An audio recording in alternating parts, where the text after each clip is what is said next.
Good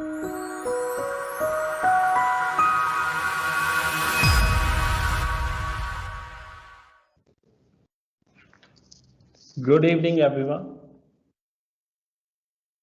A very warm welcome to all of you in MCBS Chronicle series. I am Manish Yadav, Aviation Faculty and Program Coordinator for Aviation and Airport Management Program at Modern College of Business and Sciences. We are based in Muscat, Sultanate of Oman. The webinar is organized and broadcasted from the MCBS campus at Muscat.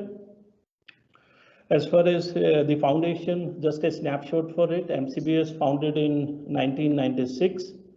In span of nearly 24 years, we have pioneered ourselves not into the general education, foundation, business management and computer science program, but also with the aviation, airport management, domain specific program, health and safety, commercial law, and transport and logistic management program.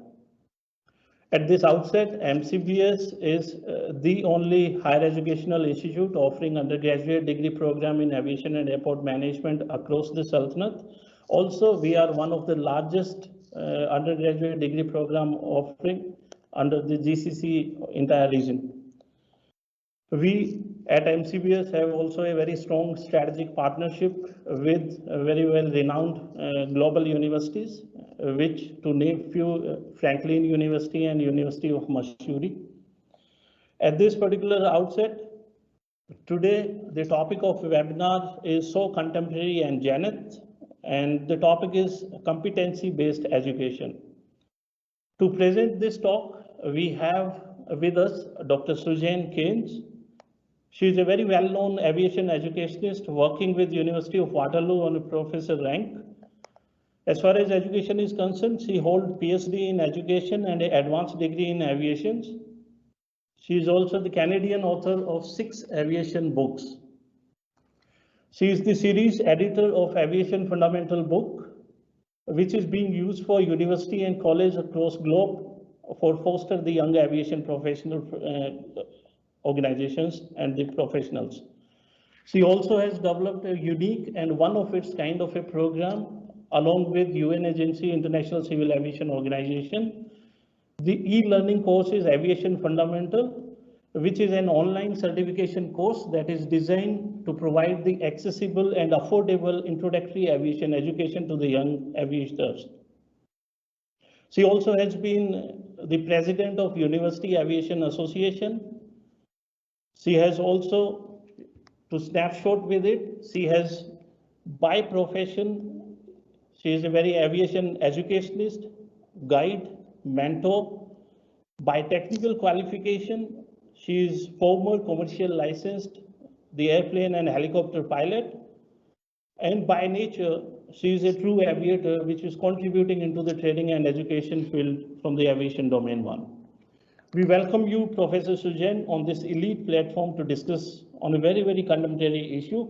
Meanwhile, it's a request to the audience. If you have any question, please put it down into the question and answer section. We will try to accommodate as much as we can due to the time constraint. Over to you, Professor Suzanne. Perfect. Thank you so much for the kind introduction. It's an absolute pleasure to speak to you today. Just give me 1 second and I will share my slides. All right. Are you able to see my slides full screen? Yes. Perfect. Again, thank you so much for the invitation to be here. It's a pleasure to speak to you. And so I'm going to be discussing the issue around what competency-based education is, but also more specifically, how it's used sort of as a philosophy and a theory to support the next generation of aviation professionals joining our industry. So I think before we move forward, it's really helpful to take a second and look backwards. If you look before the pandemic has really stopped the movement across the world, if you look back to January of this year, I would consider the 3 most important and critical challenges that we're facing our industry are what's presented here on the slide. So our industry saw a real uprising in awareness of the environmental impacts of aviation. So the flight shaming movement, which was really popularized by Greta Thunberg, really grew international attention and focus on the emissions produced by the aviation industry and the impacts of that on the environment.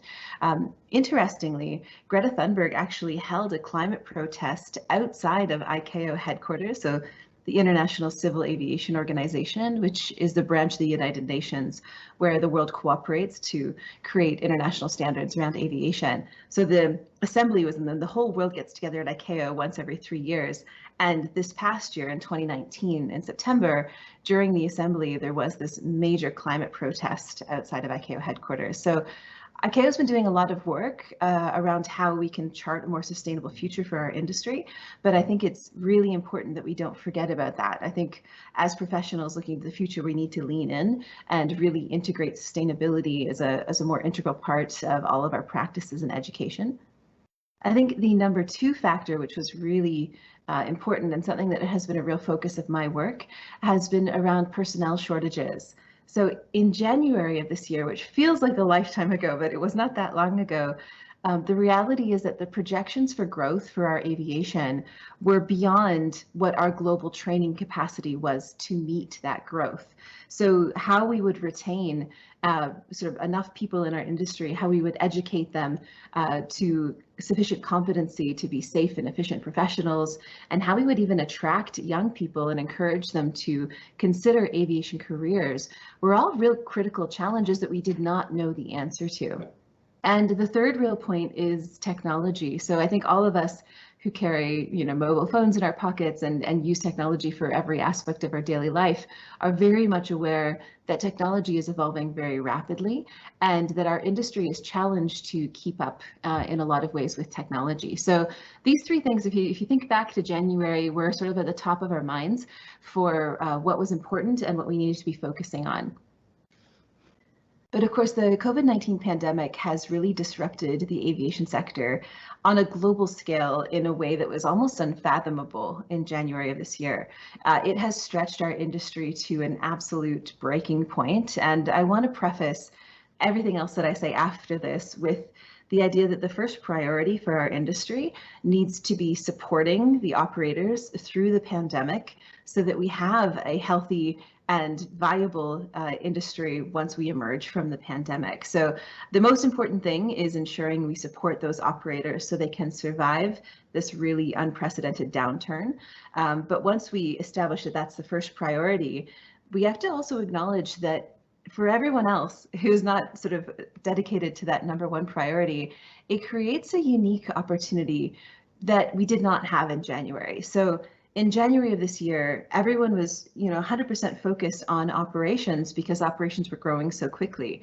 In Canada, we were having several examples of flights who had to be canceled because they did not have sufficient crew in order to operate those flights. So everyone was really focused on let's maintain operations and keep them rolling. But the reality is the pandemic has completely turned that upside down, where now we have actually a lot of expertise and a lot of professionals who are very skilled and competent and educated who are not working because those flights aren't happening. So I would suggest that as a global community, this is not the time for us to pause innovation, to sit back and relax and wait for the pandemic to be over. Because if we do that, we'll find in 3 or 4 years' time when the industry is completely rebounded, we will be facing those exact 3 challenges again in no better position than we were in January of this year. So what I would suggest is that now is the time to really rethink all of the practices of our industry, things that we took for granted in the past, to rethink them and really mobilize innovation in this international community to chart a more sustainable future for a post-pandemic recovery. And I will just want to preface it that when I use the term sustainability, the definition that I use is the idea that sustainability means that we are meeting the needs of today without sacrificing future generations' ability to meet their needs.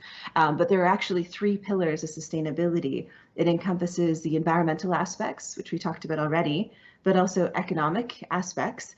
And the third pillar is the people, or the human aspects. And the reality is, for an industry to be sustainable, we have to find a balance between those 3 things. So we want to achieve the best possible environmental sustainability while also supporting the economic health of the businesses and supporting the people as well. And a lot of what I'm going to be talking about as we move forward, when we look at supporting sort of the next generation of aviation professionals, supporting the people is something that maybe hasn't had the same focus as other aspects of aviation, and something we can continue to grow on and focus on as we move forward.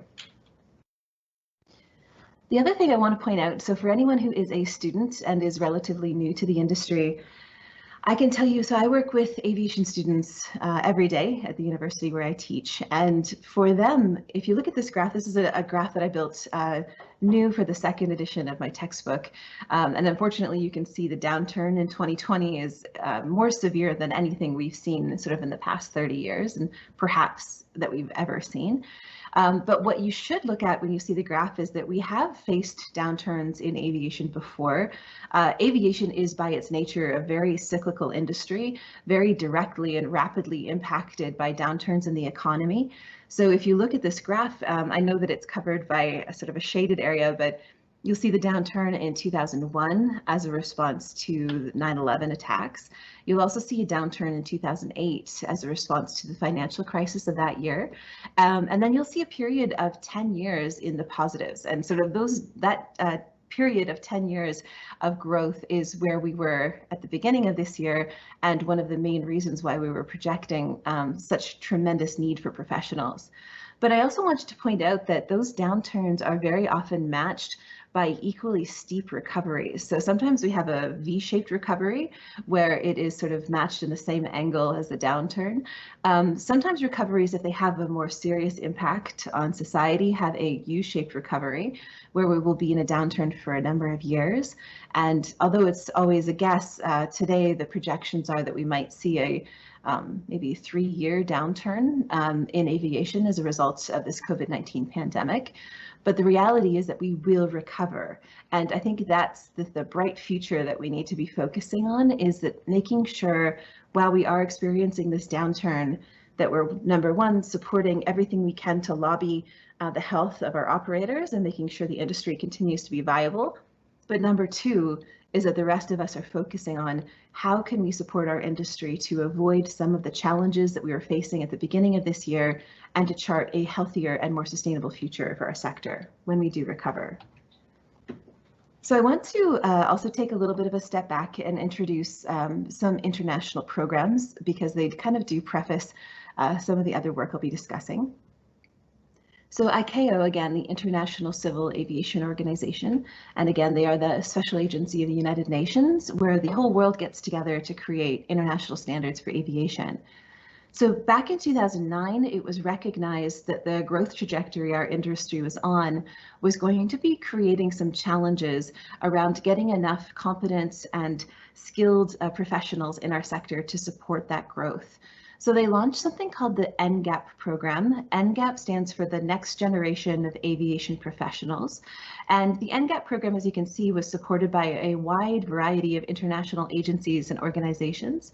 And the real goal of it was to explore this issue and think about how we can collaborate to ensure we have enough professionals to support our future. In 2015, this program was elevated to an official program of ICAO. And the vision, which remains the same, is to support the global aviation system to have sufficient competent human resources to maintain safety, security, and a sustainable air transport system.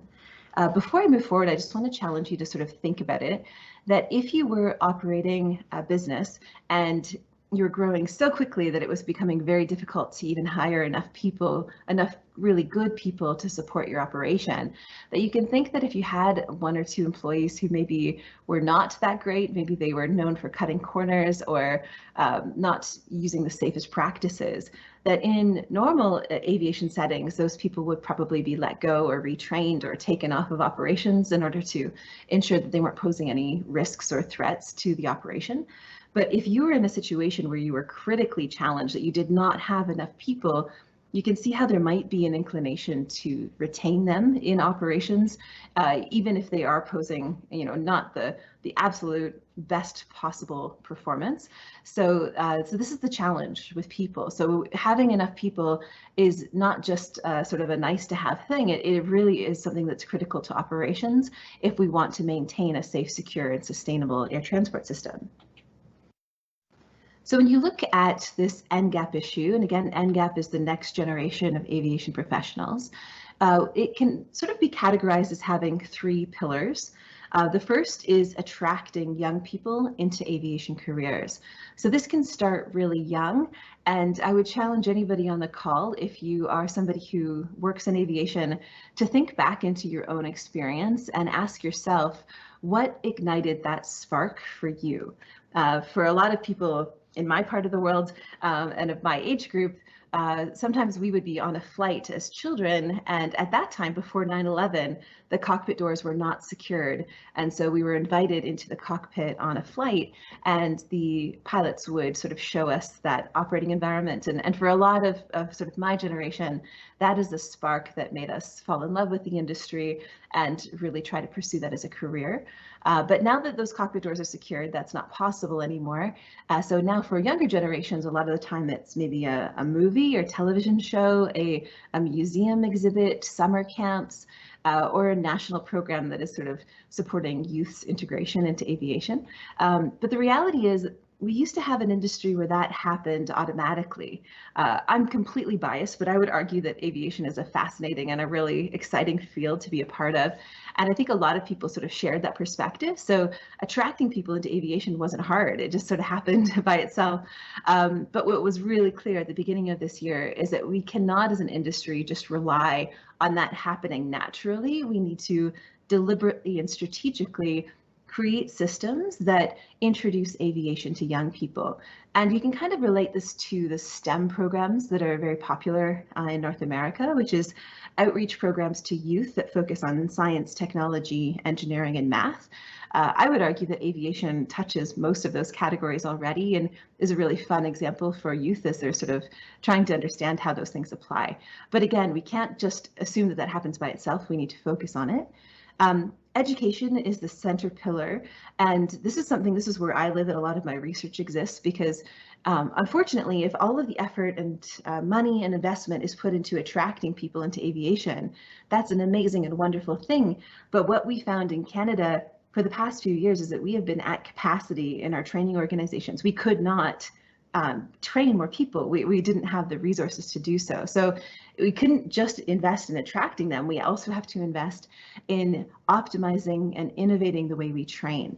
So in a few minutes, I'll be talking more specifically about competency-based education, what that means, and how it can be a strategy for a more innovative educational practice. And the last pillar is retention. Retention is something that I don't think we always discuss in our industry, but it is absolutely crucial, because if somebody who has been attracted into aviation and then we've been fully educating them to competence, if they decide to leave the industry and to go into a different field at the end of their training, you have to think about all of the resources that we've invested in that person for years, and then of course they leave the industry entirely. So retention is also a really important aspect of what we need to focus on. And a lot of this work is already existing in human resources literature, in sort of professional training literature as well as things like medical standards, because if pilots can't retain their medical certificates, of course, they'll lose their licenses and they will probably leave the industry as well. Another really important aspect of retention is supporting inclusion and diversity. It's no secret that our industry tends to be primarily male-driven, and there aren't a lot of women in the field, but we can't support a sustainable future for our sector if we're only targeting half the population. We need to be much more inclusive from that perspective. We also need to be considering aspects around things like mental health. There was a very tragic and heartbreaking story in the news about a week ago of a pilot who was let go because of the COVID-19 pandemic and very sadly committed suicide as a result of that. So it's heartbreaking, and it's something that in aviation, we haven't always done the best job of recognizing that mental health is a very normal aspect of being a human being. And to retain people within our field, we need to support them in that rather than ignore it and pretend that we don't magically have that issue. So those three pillars are sort of what makes up the NGAP strategy. So I'm going to shift a little bit and talk specifically about competency and competency-based education. So for anyone who has a pilot license or another aviation license, I'm sure you have very diligently tracked your hours training in a logbook. The reality is that when licensing standards were created for our industry, the easiest way to track experience is to literally count the hours. So if I were to ask you, why do we do that? Like, why do we use hours to measure expertise in aviation? And for those of you who are not as familiar with the industry, this sort of stays with you for your entire career as a professional. So to get a license, or you have to have a certain number of hours. To get a job interview at a certain operator, you need to have a certain number of hours of experience. And if heaven forbid you're ever involved in an aviation accident or incident, in that investigation report, they will also very diligently track all of your hours as well. But there's a real huge challenge with that, because if I ask you, is every hour of training and education exactly the same? Does it have a completely equal impact on you? Or could some hours change your life and other hours might you be distracted on your phone and not paying any attention? Not you, but like other students in other schools. But I think we can all relate to the idea that some hours float by and have next to zero impact on us, and other hours can be incredibly impactful. So if we accept the idea that hours are not all entirely equal, why do we use this as a metric to measure experience in aviation? And when I was doing research into this, I actually interviewed some very high-level regulators about this, and I asked them, I said, why hours? And they said, think about it this way. If you were a regulator and a safety issue was identified and you needed to show that you have done something to address that risk, he said the easiest way of showing action is by throwing a few hours of training at the problem. So you say, okay, now I will require all these professionals to complete 5 hours of training. He said the reality is that you probably know that that hasn't fixed or completely eliminated the risk, but it's demonstrated that you've done something. He said hours are easy. It's not the best way of measuring experience, but it's sort of the best way that we have. It's something that is universal. Everybody understands counting the hours, and it's something that translates very well internationally as well. So when you kind of accept that, when you accept that we use hours because it's an easier way to track expertise and not the best way, then I hope it will kind of open your way of thinking to think about other ways of tracking the development of experience. The reason why we want to shift away from hours is because fundamentally, you can't expedite a system that is based on time. So there's nothing we can do to make 60 minutes go faster. 60 minutes will always take 60 minutes. And it does not necessarily reflect some of the more modern integration of training technologies that we have. So a lot of these requirements are based on a really outdated and old understanding of how people learn. And new research suggests that we can do a lot of training in simulators that we don't necessarily need to use the aircraft for. And that allows us to train even in very bad weather conditions, as well as potentially without producing the emissions that are associated with small aircraft flight training as well. So there's a lot of innovations if we can shift away from hours. And I have on the slide there, it can be exploited. And I think that's important too, because competency-based training is not perfect. And I have had people say in the past, oh, this is such a great thing you're advocating for, because now I can train people in an unlimited number of hours. So if hours are the metric, I can train them twice as many, and then I'm going to charge them for twice as many hours, and I'm going to make a lot more money. And I shuddered and said, no, that's not even close to what I'm advocating for. So it's not a perfect system. It has weaknesses. It has the ability to be exploited, but it does sort of challenge you to think in a different way. So to sort of understand what I mean by competence, I want to give you sort of this bit of an analogy.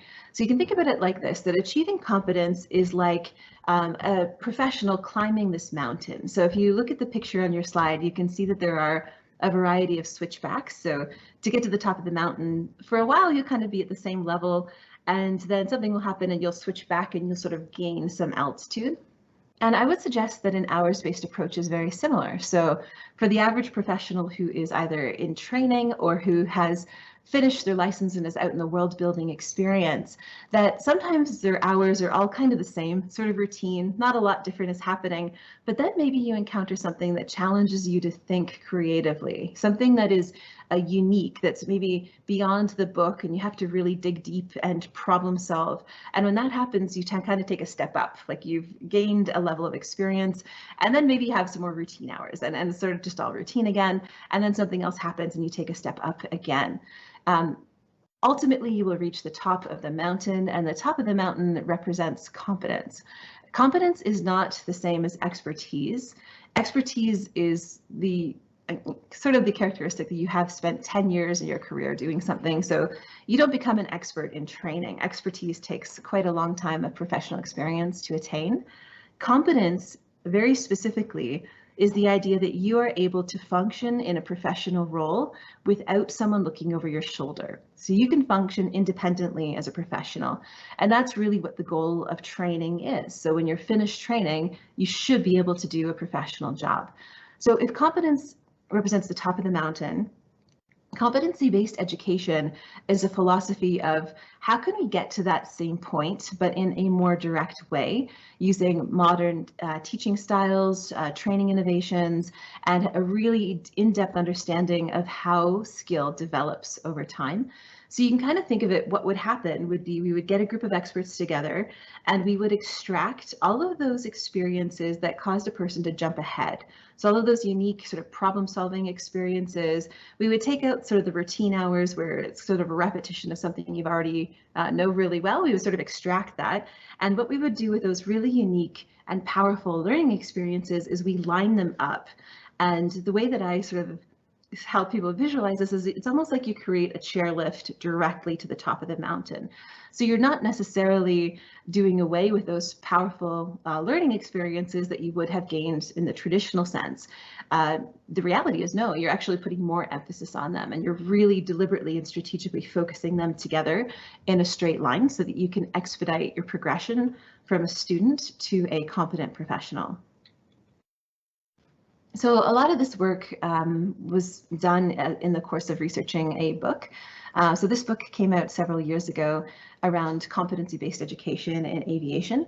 And in the course of my research for this book, it became really clear that this term is sort of, there's a lot of different interpretations of what it means. There are a lot of different advocates for it around the world. Some of them use it to justify their own training companies, like for their own sort of economic gain and such. And the reality is that it's not a perfect system as well, because competency-based education, in its essence, it is more gray than ours. So you can sort of understand, like, if I'm watching you do a job and I have to assess whether you're competent or not, that's a lot harder than if I'm just counting the number of hours you're spending doing something. So competency-based education requires a more sophisticated regulator. It's maybe potentially easier to exploit, so it has challenges and limitations. But one of the most important things we found with this book was that there wasn't really a good definition for what competency-based education was. And it took my co-authors and I probably 6 months to even just narrow down a definition. But once we did, it really did synthesize a lot of the other aspects of what we were talking about. So I want to share that with you, just because I think that it really does help understand what competency-based education is and what it's not. So at its fundamental level, you have to understand this is sort of a three-tier definition. So there's three parts to it. And once you sort of understand these three parts, then competency-based education becomes a lot more clear. And you also can sort of understand intuitively some of the limitations of this. So competence, by definition, is what professionals do. So for anybody on this call who is not a student anymore, you are a professional and you have a job and you have experience, I would say that your competence incorporates the knowledge, so cognitive aspects, skills, so psychomotor aspects, and attitudes, so professionalism aspects. So the knowledge, skills, and attitudes that you need to do your job is a reflection of your competence. So professional competence to be a pilot, of course, is very different from a maintenance engineer, or for myself as a professor is quite different as well. Now, if I were to give you a pen and a paper and to ask you to take a few hours and to say, I want you to generate a list of every aspect of the knowledge, skill, and attitude that are required for your professional competence. Just think about that for a second, right? You can imagine that as soon as your pen touches a piece of paper, you're probably oversimplifying what really is your professional competence, because we're not always even aware of all of the aspects of skills that we rely on in order to do our job. So this is a really challenging aspect, is to sort of get a formal list of what these competencies are. But that's ultimately the second level of this definition. So your competence is your actual knowledge, skill, and attitude you use to do a job. Competencies are written descriptions of competence. So they fall into the categories of, as I said, knowledge, skill, and attitude. But it's really, really important to understand that there is a gap there. There always will be, that it's next to impossible to 100% perfectly represent a professional's competence. We can try to get it as close as we possibly can, and we often will do that, and a lot of energy and resources are invested into defining these competencies. But to say that they are perfect and they completely 100% represent competence is probably an oversimplification. That the reality is professional competence probably varies between companies. It probably varies between different countries and different parts of the world. So the reality is we try to get those as close as we possibly can in these written descriptions. Another limitation of these descriptions is that they tend to be only what can be visually observed, right? So a competence maybe was pressing a button, is sort of manually moving something, or perhaps it's verbally saying something that if you were standing behind them, you could observe them doing it. We cannot necessarily create these competencies, which are eventually used to sort of assess someone and say when they're done training, if it is something that is something you can't see in their head. So you can't have a competency statement that says, understands the risk of this, or is paying attention to the right thing, because if that can't be directly observed, then it's not something we can include in a competency. So on a side note, there is some really interesting research using machine learning, cognitive architectures, as well as eye tracking devices, which would allow us to sort of gather data that is sort of in these non-observable areas towards understanding when a person is competent. But today it's sort of in development. And the third tier of this is competency-based education. So competency-based education is an entire training system that uses these written competencies as a reference for when training is complete. So rather than you have 250 hours, it doesn't necessarily matter how many hours you have. What matters is that you're able to demonstrate these competencies. And then when you are competent and you can demonstrate these competencies, you can either move on to the next phase of training, or perhaps you are ready for your licensing. This is really important as well, because of course, the design of training and the assessment of competency-based education will probably create a gap between the education and the actual written competencies as well. So there's probably two gaps. There's a gap between the lowest level and the mid-level, and there's a gap between the mid-level and the upper level, because ultimately a training designer is reading competency statements and trying to interpret what that means, how they're going to teach it. And again, likewise, it's probably next to impossible to be 100% perfect in this area. So what does this ultimately mean? Competency-based education opens up a variety of opportunities to have more tailored instruction. So rather than a student, spending 15 hours doing something that they already know how to do, that you could theoretically say, okay, you demonstrated competency. And if we're moving past the idea that a regulation requires you to now spend another 15 hours doing it, and you already know how, let's move you to the next phase, and you can apply those hours towards something that maybe you find personally more challenging or more difficult. So it really does sort of customize and individualize training, rather than a system that is very much sort of one size fits all for everyone. Also, most people in training, it's sort of a common thing where they'll say, I have to go drill holes in the sky. So basically I'm going out and flying and just building hours or letting those hours go past, even though they already have the competency. And that really reflects a lack of efficiency in the training. So we should think about how to make a training more efficient. The other really important aspect that should be reflected in this is that ultimately, this really does orient training towards professional competence.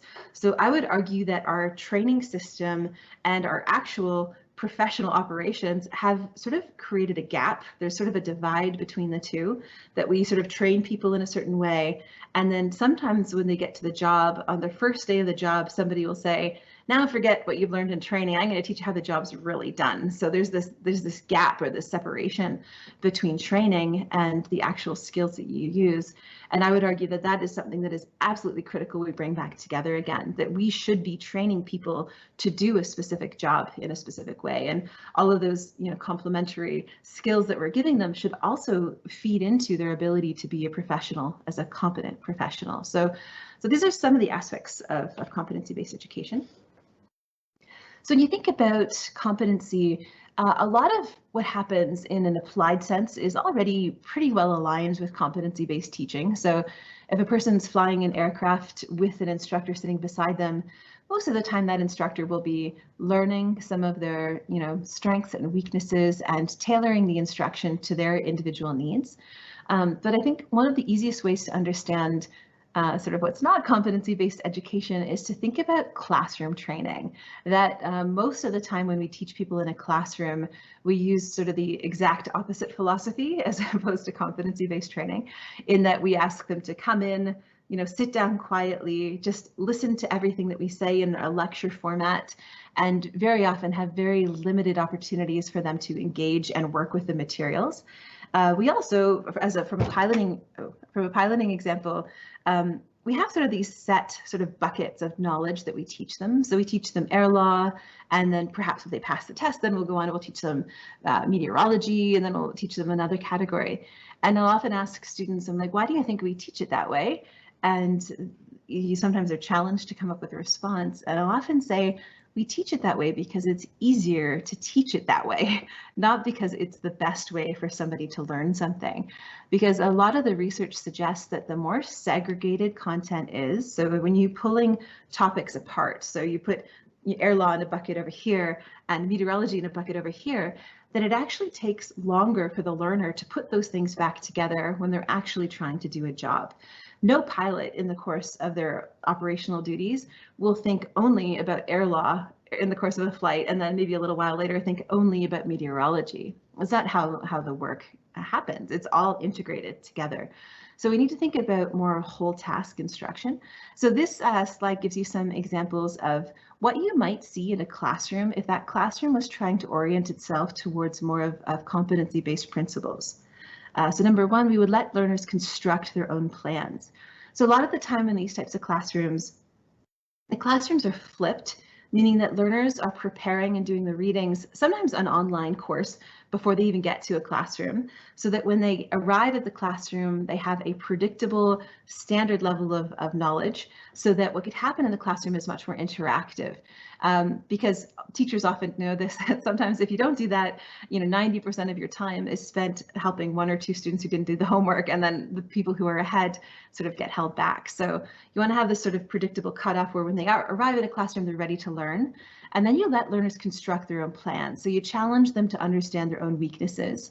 The teacher becomes less of somebody reading slides at a board and more of a coach, because ultimately what you're trying to do is help the learners integrate these new ideas in a way that makes sense to them so that they can use it. We want to encourage multiple perspectives. So we want people to problem solve and to think on their own.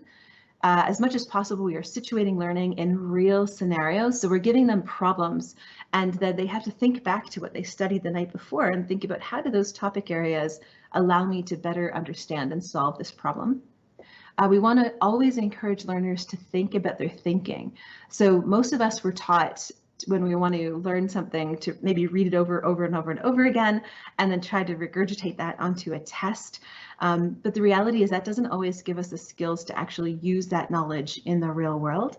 So we want to continually say, like, asking why. So this generative process, and anybody who has children or a toddler has probably experienced this in your own household. The toddlers are great at this. They like, why? Why is the sky blue? Why?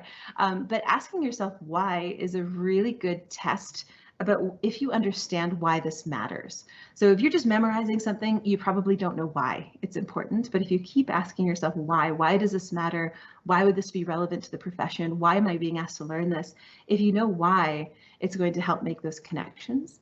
And then ultimately what we want to do is help guiding learners in their development towards thinking like an expert. So we want to model that for them. So I have a quote here on the slide, and I really like this.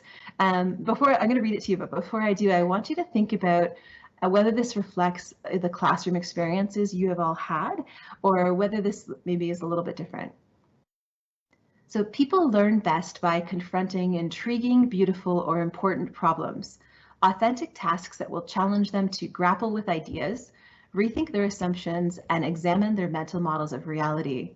These are challenging yet supportive conditions in which learners feel a sense of control over their education, work collaboratively with others, believe their work will be considered fairly and honestly, and try, fail, and receive feedback from expert learners before judgment of their effort.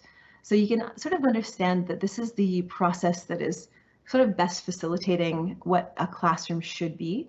And yet I think a lot of the time what we actually do in a classroom is quite different from this. And so just challenge everyone to think about how we can shift a little bit more towards competency-based models within our classroom teaching.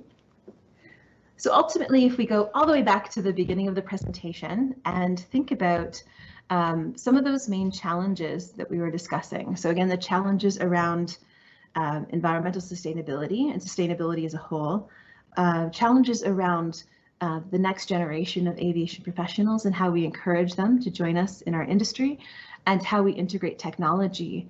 I would argue that these challenges are not going to be addressed if we only rely on the practices that we used in the past, that we need to actively and deliberately use this time during the pandemic to support a more sustainable future for our sector. So I'm going to give a few suggestions and ideas, and then perhaps during the Q&A you can share with me what you think as well.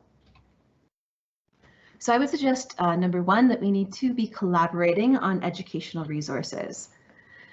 So I would suggest that in order to support the next generation, we need to really think about where training happens.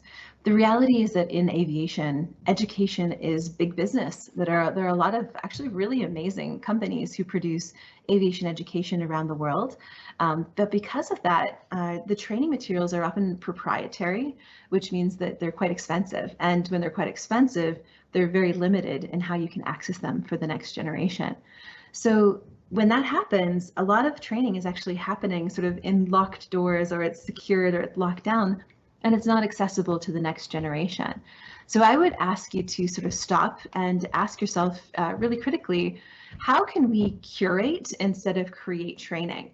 So this curation model is about, could we find a way to find best practices and training from around the world, and we can bring those into our country, into our school, and maybe we customize them to our needs and we will adapt them a little bit, but it allows us to take a step on top of all of this work that's already done, rather than always starting at the beginning.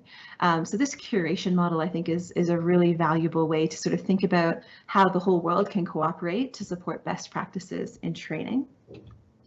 I think our industry has really embrace the idea of e-learning because obviously the pandemic has forced us to do this as well. We know that there are synchronous forms of e-learning where an instructor and students are online at the same time. There are asynchronous courses where the material stands alone and is sort of self-contained and self-running. And there's sort of hybrid models as well. Ultimately, e-learning is far from perfect. Hopefully you've all had great experiences with e-learning, but I think you could probably understand there are some very poor examples out there as well, which are pretty painful to get through. And so in this book that I wrote several years ago, I sort of outlined sort of some of the best practices in e-learning and aviation, what it looks like, how to build it, and you know, how to sort of support the best practices in this. But the reality is, the most important thing I sort of want to get across at this point is that the medium, whether it's e-learning or classroom-based training, should directly influence how a course is designed. And I think the best way to understand this is, if you've ever been at home and read a novel and you just loved the novel, like it was the most amazing story you've read and your imagination was just running wild and you were completely engaged. It's like your favorite book you've ever read in your whole life. And then you hear that they made a movie about that book. And of course, you'd probably be really excited and you'd be really looking forward to going to the movie theater and to seeing that movie because you loved the characters and you had imagined it all in your mind. If you sat in the theater and the movie starts and a person walks out, sits in a chair, opens the book and reads the book to you out loud, you would sort of probably walk out of the theater and be really upset, because the way that you deliver content to people should influence the way it is designed and structured. So likewise, an e-learning course that is simply a classroom course, maybe it's just the slides with a voiceover, is often seen as quite a poor e-learning course, because there's a lot of knowledge and resources and structure to what makes good e-learning good. So I just challenge you, for anybody who is building e-learning, I know this is such a difficult time for all of us with the pandemic, and a lot of us are having to learn this very quickly. But just to challenge you to think that, you know, there are some aspects, tips and strategies we can use to make e-learning more effective, and that we should all sort of challenge ourselves to try to pursue best practice in this space. So I have excuse me. So I've developed a course in cooperation with the university where I am and ICAO called the AviFun course, or the Aviation Fundamentals course. This course is a 20-hour online course, and it's meant to provide a broad introduction to the aviation industry for both young people who are just getting started, as well as professionals transitioning into aviation for the first time. So maybe you're mid-career, but you used to work in hotel management and now you're going to work in airport management, and you need to know the terminology and the structure of how aviation works. So this is what the course is designed to do. So it's quite an affordable course. It's $150, which relative to the time and resources we spent building it, you can understand is quite affordable, but we're really proud to offer this as a service to the industry. And this course is based on a textbook that I wrote. And just one second, could you please grab me a glass of water? Sorry. So the textbook is designed to introduce a common core for aviation.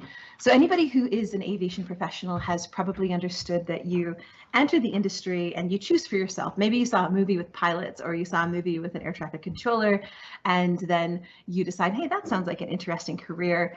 And usually what happens is you start learning in that specific profession. And once you're finished and you enter the industry, then you will probably learn more about other professionals within the field. But the challenge is that a lot of the time people might not be successful in their first choice. So you may not succeed in becoming a pilot the first time around, and then you might leave aviation entirely. Or what might happen is maybe that snapshot of the career, maybe the air traffic controller you saw in a movie doesn't necessarily reflect what that actual job is like, and you find that you don't love it as much as maybe you thought you would. So what I sort of strategized was that what our industry needs to do is shift towards a common core. So a general introduction to all of the different fields in the aviation industry, which would then allow two things. It would allow young people to choose the career that best aligns with their personal interests and ambitions, number one. But number two, if your first choice does not work out for whatever reason, it would allow you to move into a parallel field, still being retained within aviation. So for example, if maybe being a pilot doesn't work out, you're not successful in that your first time through, then maybe you sidestep into airport management rather than leave the industry as a whole, because you have that common core education. The next thing I wanted to propose as a possible solution is to establish NGAP as a subdiscipline of research, and I'll explain a little bit about what this means. Just one second. So one of the reasons I'm speaking to you here today is because I had the pleasure of working with one of your professors who contributed to this book. So this book is an edited volume, so it includes a combination of works from around 50 authors from around the world. And what happened was I put out a call and I said, anybody who's interested in contributing case studies or academic chapters around attracting, educating, or retaining aviation professionals, then I invited them and screened them to contribute to this book. This is considered to be sort of the first academic work that looks at the NGAP issue, so the next generation of aviation professionals, as its own academic subdiscipline, but it's very multidisciplinary, so it stretches across education, marketing, outreach, economics, sustainability, human resources, and several other topic areas. And the way that I explain this is that our industry now is very respectful and inclusive of human factors training. So human factors training is all about understanding our own personal limitations so that we can avoid errors and accidents associated with people's mistakes. But that emerged from an industry need. So back in the late 1970s, there were a series of very high-profile aviation accidents that were caused by pilot error. And the industry, at first reacting with, of course, the sadness and confusion that happens after an accident, they then got together with academia, industry, and regulatory support, and they said, how can we address this? And they created human factors as a focus of research in order to address this issue.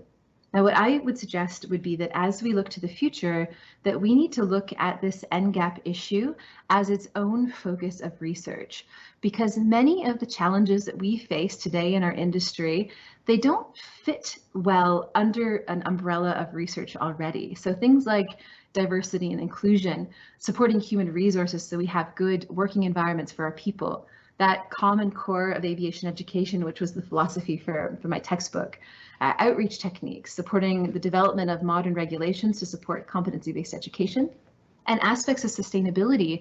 All of these things are absolutely critical to the future of our industry, yet they don't really fit under a research umbrella today. So I would suggest that as we look to the future, we can look to having organized research around this NGAP issue.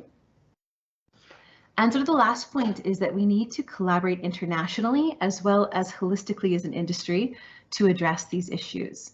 So as a follow-up to the textbook, one of the contributors to the book from the United Kingdom has taken a lot of action to move this philosophy forward. So he's established NGAP UK as a not-for-profit organization that's specifically looking at attracting, educating, and retaining aviation professionals within the United Kingdom. So done amazing work already in sort of mapping out who are the key players in his country in each of these three areas, how we can support them, as well as can we sort of define a ladder for the sector that really clearly distinguishes for young people, these are the steps you need to take in a very deliberate way if you want to be a very specific type of aviation professional. So we're looking as well at developing NGAP Canada, and I think that this could be a really nice way of creating a country-specific perspective while allowing for international cooperation around understanding how these issues are impacting us around the world. But there's one step further, and that step is, so you can see that the second sort of bubble has the research and NGAP cooperation, but we also need a way that brings in, beyond a research focus, that brings in educational, so training providers, so whether you're training somebody to be a pilot or a maintenance engineer, so the training has to be included. We need integration directly from industry who would be supporting us in making sure that what we teach is directly aligned with the needs that they need. We need the regulators because we need to make sure that any regulations we produce are making sense and they have the evidence to guide modern regulations, partnerships with the local area, and prioritizing a sustainable future. So this is sort of, moving into what I hope we could accomplish internationally. But I would suggest that a sustainable air transport system is going to be an absolutely critical component of our post-pandemic economic recovery. But not one of us alone can face these challenges in isolation, that it's only through cross-sector international collaboration, prioritizing sustainability and focusing on innovation can we best situate ourselves for the future. And so this is the map that I would suggest as a model that we could look at replicating. So that's all that I have for today. So happy to connect. So if you'd like to connect with me on LinkedIn or Twitter, I'm very happy to do that. My email's on the slide as well.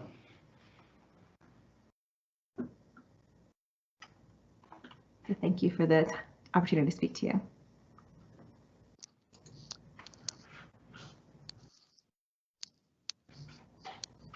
Thank you, Professor Suzanne, for such an insightful and valuable information.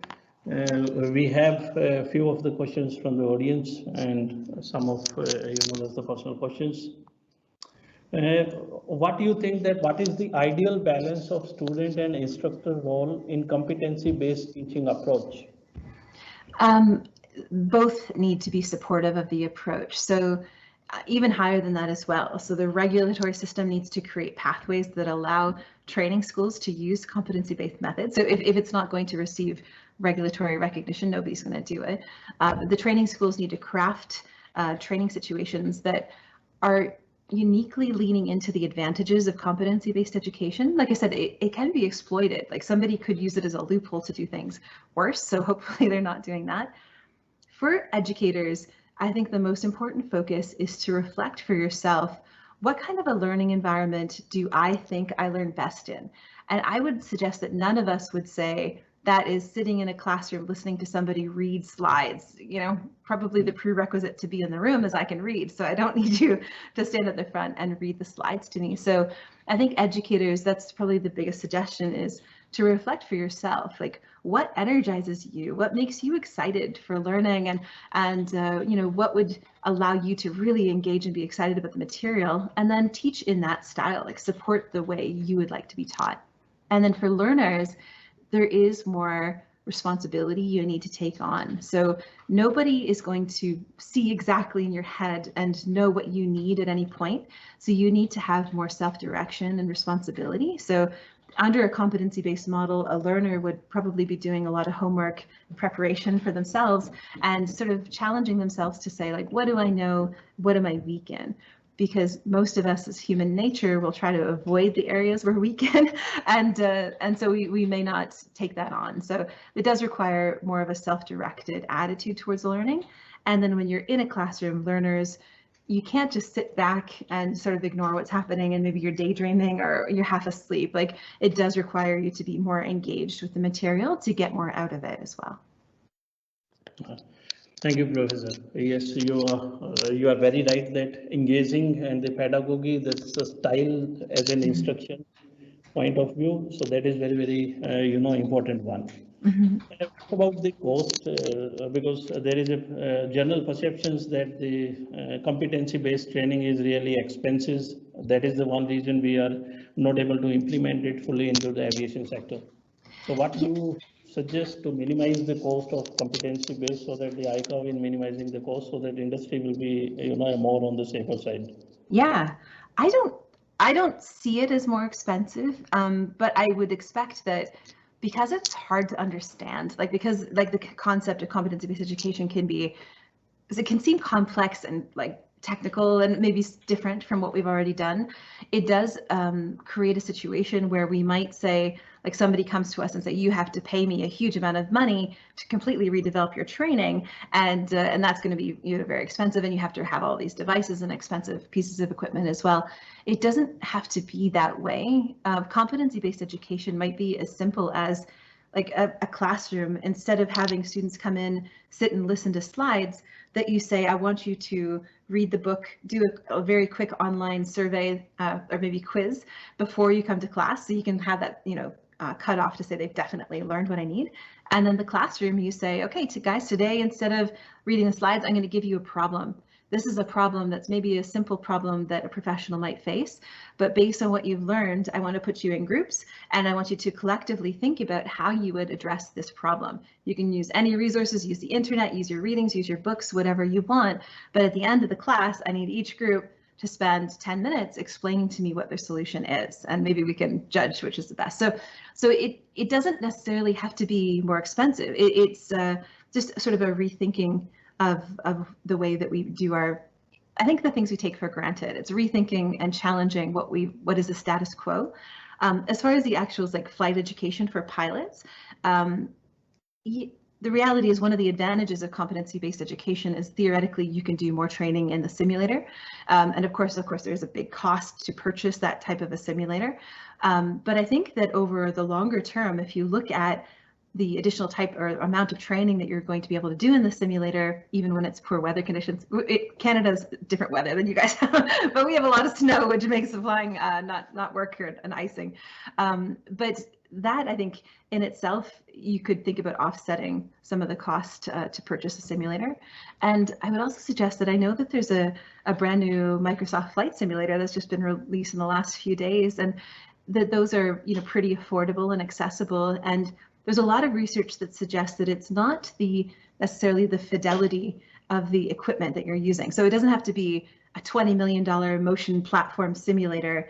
It could be something that is sort of Microsoft Flight Simulator with a yoke, because a lot of research suggests that it's the cognitive fidelity that matters. So if it requires you to think the way that a pilot would think in the aircraft, then it's going to result in those learning improvements as well. So some things you'll need the higher fidelity sims for, particularly if you need the regulator to count those hours towards licensing.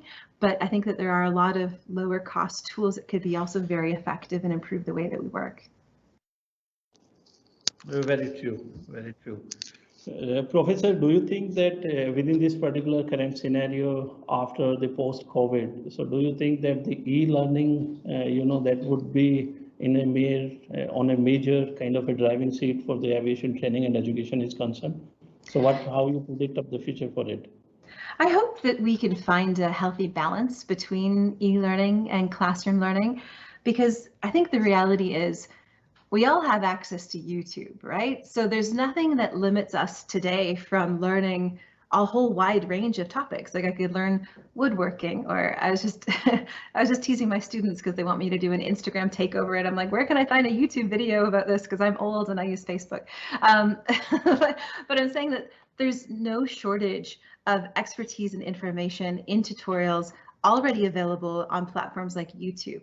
There's a reason why we don't spend all day, every day just learning, every piece of information out there, is because there's value in an educational program, and especially there's value in a teacher and a mentor who is helping you make the connections. Because for each of us, if we're taking in new information, the process of learning is making a connection between what's new and what's already in your mind. And the best way to do that is to ask questions and check and gauge your understanding. Am I understanding it this way? Is this correct? And having a teacher at the front of the room redirecting you and supporting you and helping you make those connections is what a classroom is for.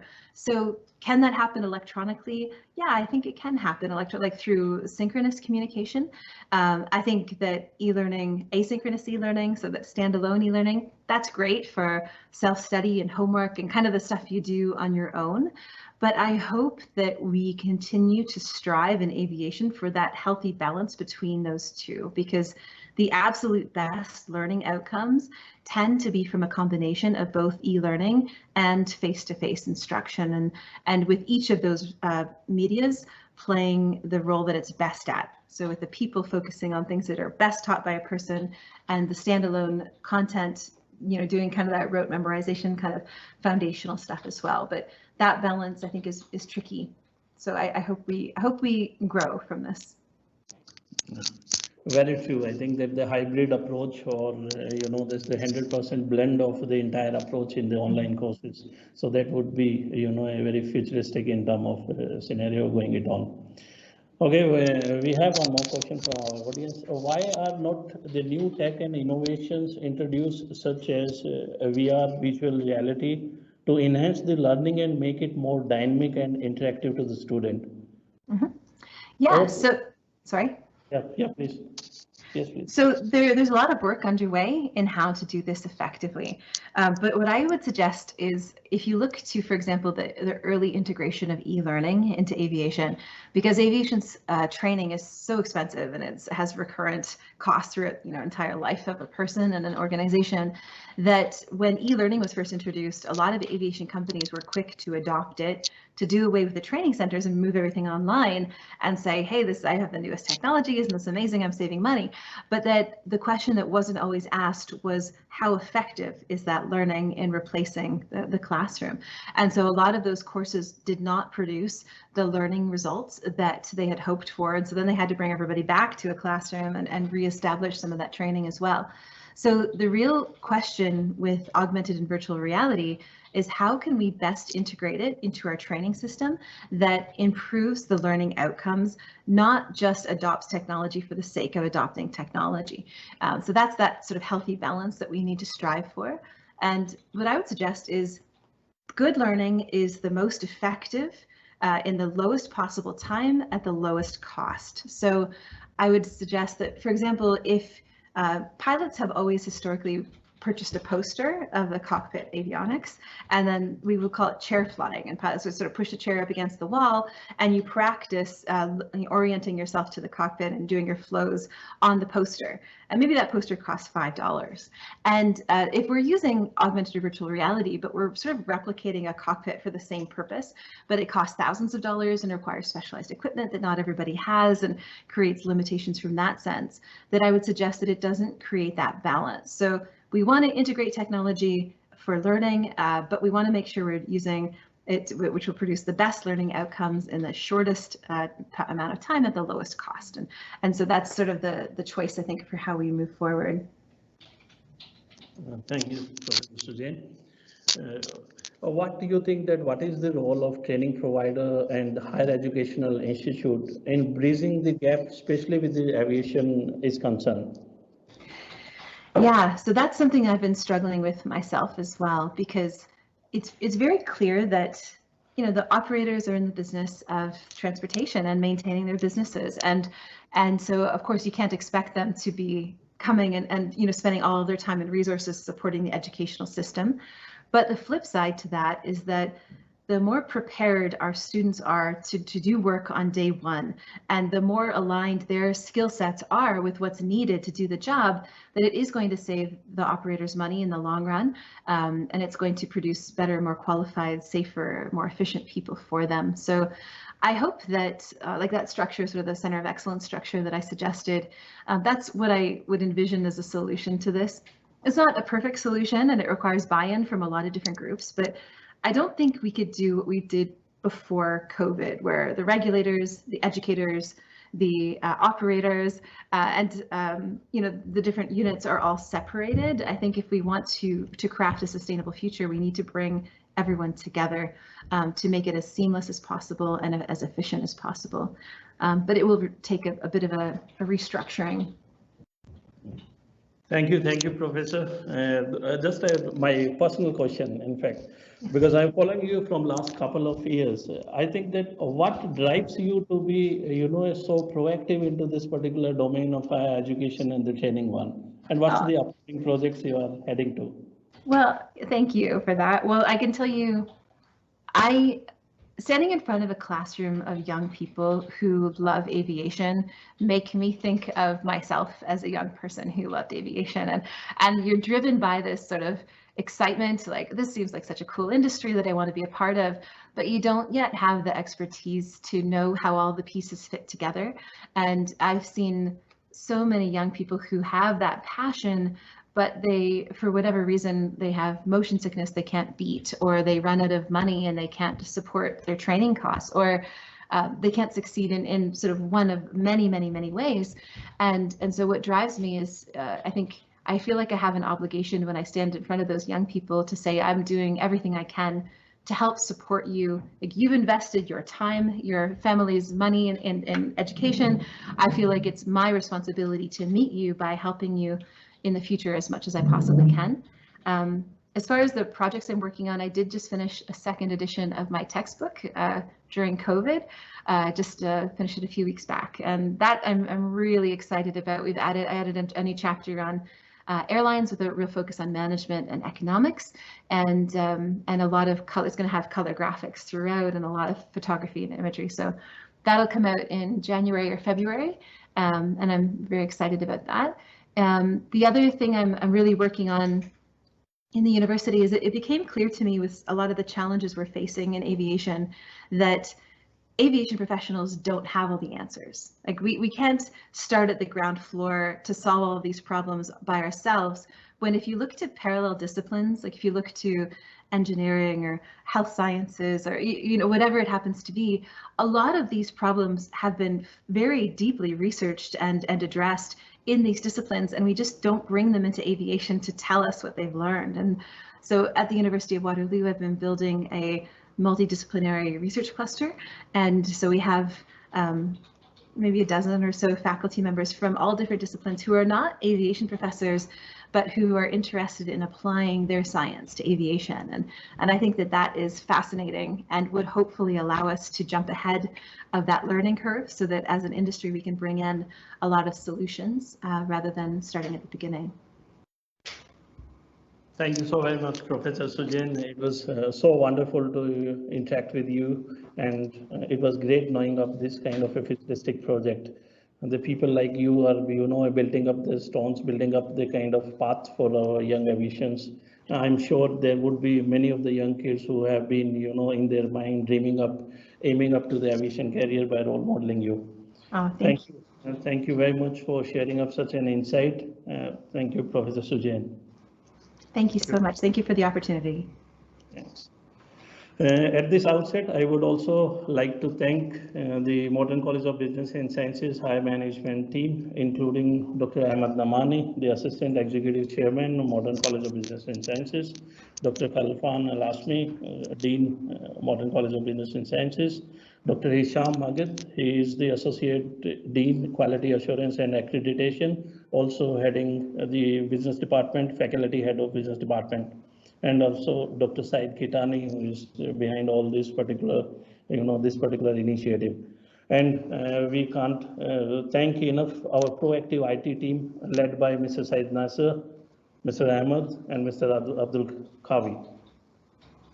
Thank you everyone for sparing up your time. Stay tuned with us for the latest information in the webinar interactions. Have a good day ahead. Stay safe. Thank you. Thank you.